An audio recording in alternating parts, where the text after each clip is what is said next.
The reason I got involved in the first place was I asked my sisters what they would have liked when I was in hospital, which, by the way, I don't remember being in hospital. And they said they would have liked to have talked to someone who'd been there and experienced it. Not all the information that we're given, all the technical information, just a real person who'd been in a real situation and they'd come out the other side. I got involved in the programme because my husband had a stroke. I had a stroke 2 years later, so I can see the people's perspective from 3 angles: as a patient, a carer and a volunteer, really, because I saw it from 3 different angles, and maybe that would have helped people that I spoke to. The training did prepare me for the role.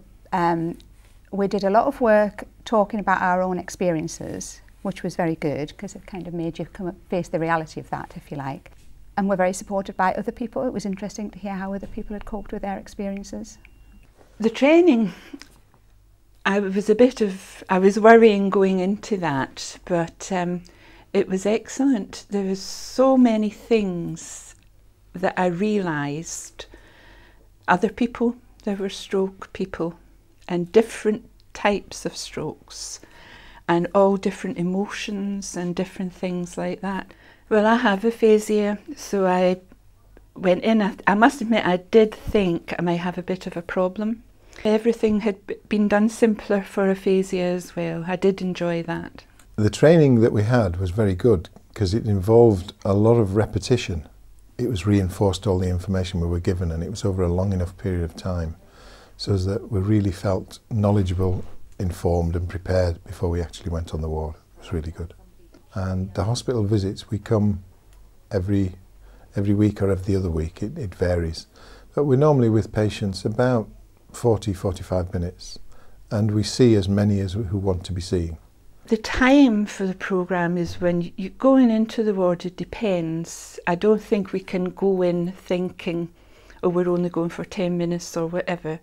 You have to wait and see how the patient is. Sometimes it could be a 10-minute one where they're full of tiredness or whatever.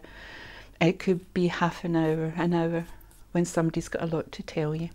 So, and there's no point, we shouldn't be looking at the watches and everything, just to take the time. I think as volunteers we are treating the social side of stroke more than the medical side.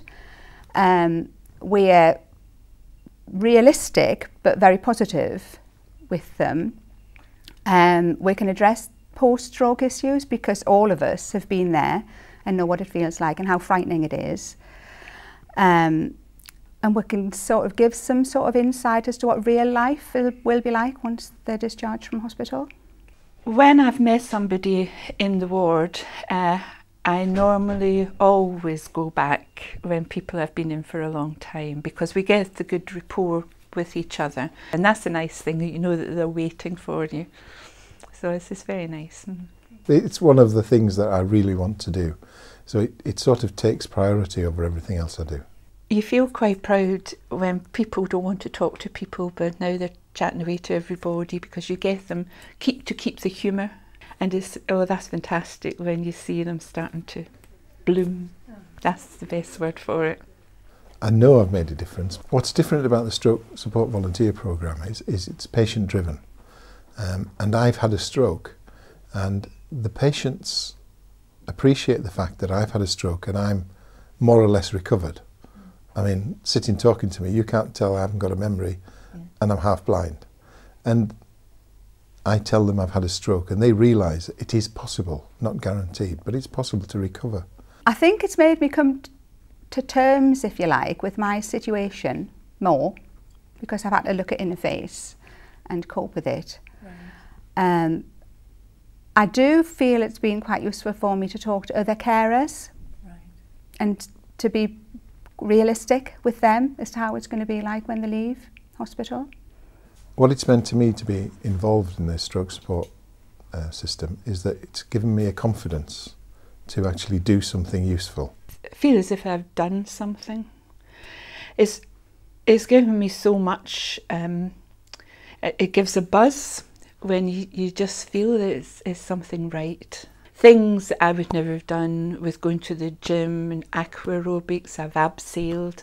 I would never have done with things like that, but I keep thinking about the stroke, and it's where we are. I think it's a great thing. It's like a family with the stroke club, everything like that, and we have all great friends. You know, it's really good. I'm proud of a lot of things, but the main one, as it's a patient-driven experience, is to be told by a patient weeks and weeks later that you see that he felt that I'd made an immense difference to his life, and it gave him the confidence to carry on. But it is such a fantastic thing. There's so many problems that you have when you're lying in the bed, and you keep everything in your heart, really, to your family and friends, because you don't want them worrying or whatever. So having a stroke support is so good that they can talk confidentially to us and all their worries and everything.